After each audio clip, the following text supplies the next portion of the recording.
موقفنا الآن،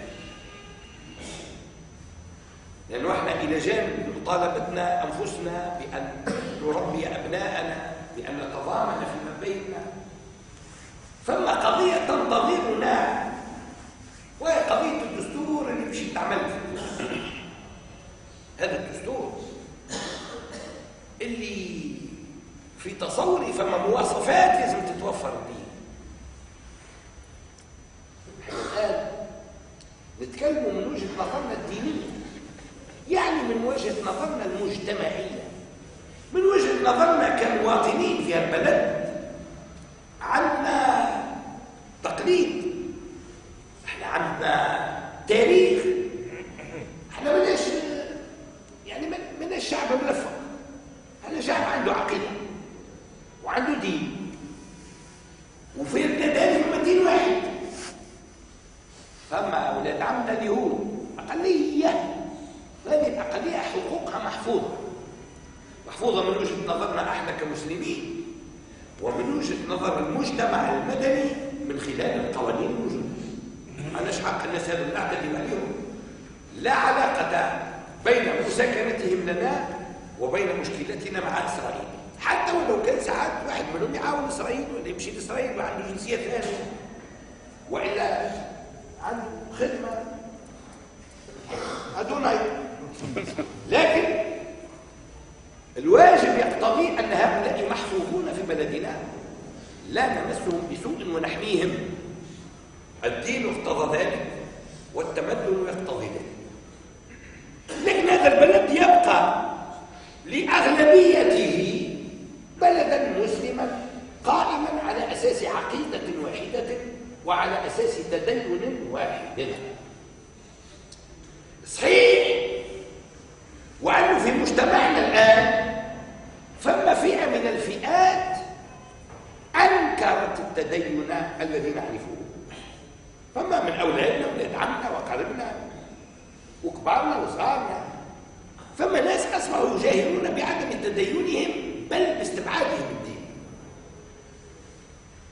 وهي فئات بعض منهم يدعي أنه مثقف. هؤلاء أصبحوا لا يعتبرون أن التدين أمر واجب، مش ما يصليوش برا وأنا ما يذموا اللي يصلي، ومش يسكروا برا أما يذموا اللي يسكر، ومش ما يغطيوش نساهم وأنا ما يحبوا يعرضوا نسائهم. وفي هذه كثر تقلد ما نعرفش، مش عامل حساب.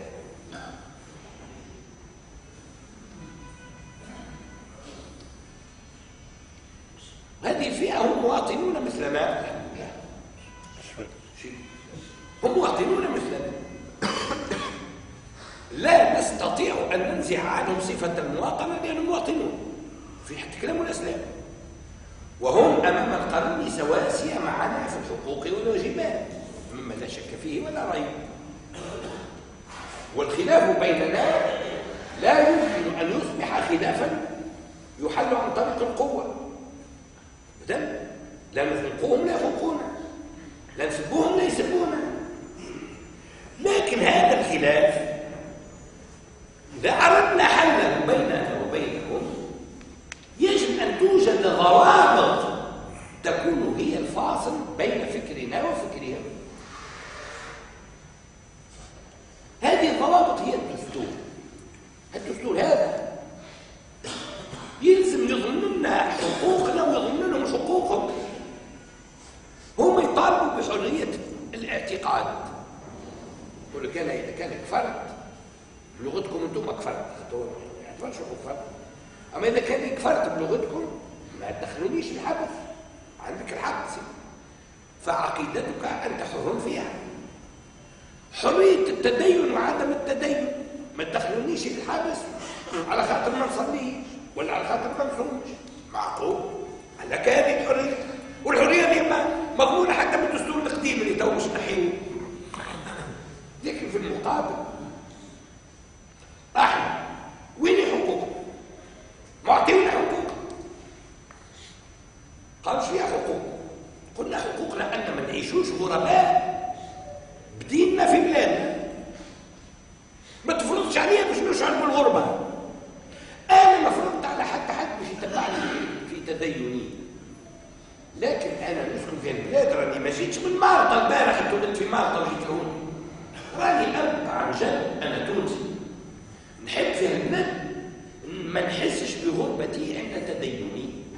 يعني وقت اللي يجي رمضان ما نحسش روحي مضايق اني ما نجمش نصوم، وقت اللي يجي وقت الصلاه ما نحسش روحي مضايق ما نجمش نصلي. اذا كان مرتي تحب تغطي شعرها ولا بنتي تحب تغطي شعرها، ما يلزمهاش تحس بالضيق يمنعها باش تدخل الكليه وتدخل المدرسه او تمنع من العمل لانها تغطي شعرها. عليه؟ انا مانيش في بلد اجنبي، انا في بلدي، وارغب في ان احترم في بلدي بعقيدتي وبتديني. تعرفوا لي في المده السابقه ما كانش هذا واضح ياسر، كان قبل عركه وخصومه على البنات اللي يلبسوا على راسهم فولار، يجيو نهار الامتحان قد وخلت ناحيه الفلانه ما كانش متعديش الامتحان، موظفه خرجوها من الاداره نتاعها اما تنحي الفلانه ولا تقدم استقاله. عليه؟ شو الاشكال موجود؟ شو اللي موجود؟ بل انا اللي تبعيني مراه عندها 70 خارجه من الجامعه الزراعيه بعد صلاه التراويح، وهو يمرمش لها في شعرها، نحيهولها نحي لها فيه. علاه يا اخويا؟ قال لي على روحك، امشي امشي، عمرها 70 سنه وكانت تصلي، نحيولها فلانه في راسها. علاه؟ شو الاشكال الموجود؟ الاشكال اللي موجود هو ان الناس اللي في المجتمع هذا فيهم ناس تعدوا حدودهم، ما قعدوش عند حدودهم. يلزم في هذا الدستور توضع الحدود بالشكل الذي يحفظ للمتدين حقه في التدين كما يحفظ لغير المتدين حقه في عدم التدين. إذن هذا توجد. انتم احفظتوا حقوقكم من عام 59، انتم عندكم حق الخروج من الاسلام وحق عدم انعدام العباده عندكم. حقوق المخالفين اعطينا احنا حقنا. اول حاجه نطالبوها في الدستور هذا طالبوها، مش نملي عليكم شو يقولوا راهو جاي يعملوا لنا في درس. امبارح جات لي صحفيه قالت لي تتكلم في دروس وتعبي في دروس الناس بالسياسه، تتكلم فيهم في الدين، لكن الدين المتعلق بحياتهم العامه.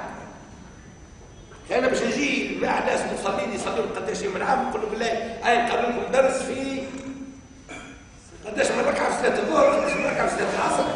هذا مساله ضروريه لكنها لا تحتاج الا الى معرفه مره واحده، الا اذا كان الانسان خطر له وحصل له في صلاته خلل ان يذكر باخلاقياته بتربيته معقول. لكن اذا كان فما امر يتعلق بجماعة المسلمين كيفاش نخلوهم ما نتكلموش فيه؟ هذا يرى من صميم الدين اللي نتكلموا فيه، من صميم الدين، وليس دعوة سياسية مفهوم أحزاب. أنا مش منتمي للحزب باش نقول لكم يجاوب الحزب الفلاني الحزب الفلاني.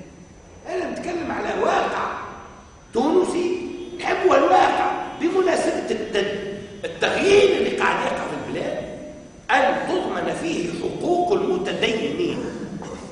وأحسن أن هذا من حقنا أن نقوله. احنا ضربناش حد، سميناش حد، قلناش الحد بيك ولا عليك. احنا قاعدين نتكلم بلغة معقولة مقبولة، هي في تقديم طلب في حقوق. أنا في تصور أول حق نطالب به في هذا الدستور الجديد أن يعاد التنصيص على صبغة هذه الدولة. تونس دولة مستقلة، نظامها الجمهوري، دينها الإسلام، ولغتها العربية. هذا مطلب نتشبث نطالب. فما ناس الآن قاعدين يدعون إلى حذفه. وكان سمعتوش فما حصة في الإذاعة تعدات 3 أيام حاليا ساعتي في حصة إذاعة من الإذاعات تحدثوا عن الدولة العلمانية والدولة اللائكية، الدولة التي لا تتبنى التدين ولا تتبنى الدين وأن هذه الدولة هي ضمان للحريات في البلاد، وهذا كله تحريف للواقع، مغالطة، لأن العلمانية تفرض نفسها في البلاد اللي فيها أديان مختلفة حتى لا يبقى الحكم تحت سلطة دين من تلك الأديان. أما إذا كان رئيس جمهوريتنا سي فؤاد هو مسلم، ريته بعيد يجي في الحفلة بتاع المولد مرة في العام، يجي في باب الشفاء ويشد في يده الهمزية ويصلي على النبي معنا مسلم الراجل. وإذا كان سي الباجي قايد سمسي في الخطاب بتاعه معناه يقرأ في القرآن يقرأ في الآيات، هذا مسلم ونعتز بذلك ونفرح به. كيفاش تجيو تقولوا لنا نعملوا دولة لائكية ولا دولة علمانية؟ وخي الدولة العلمانية والدولة اللائكية تمشي لفرنسا خويا. أما هوني بلاد بابا وجدي.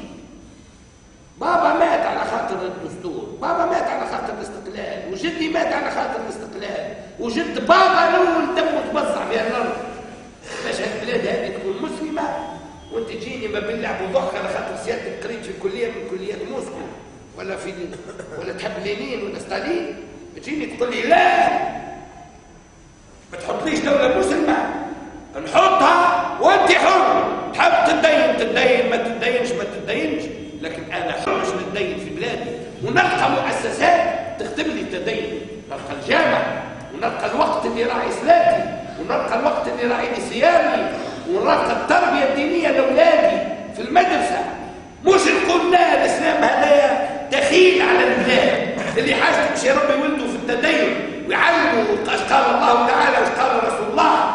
احنا ما نقريوش تربية دينية، عليه كان يجيب مدب للدار يصرف عليه عجايب. احنا استقلينا باش نعملوا هكا، استقلينا باش ولادنا ما عادش يعرفوا محمد، ما عادش يقراوا القرآن، ما عادش نعيشوا بأدائنا بأخلاقنا بتربيتنا.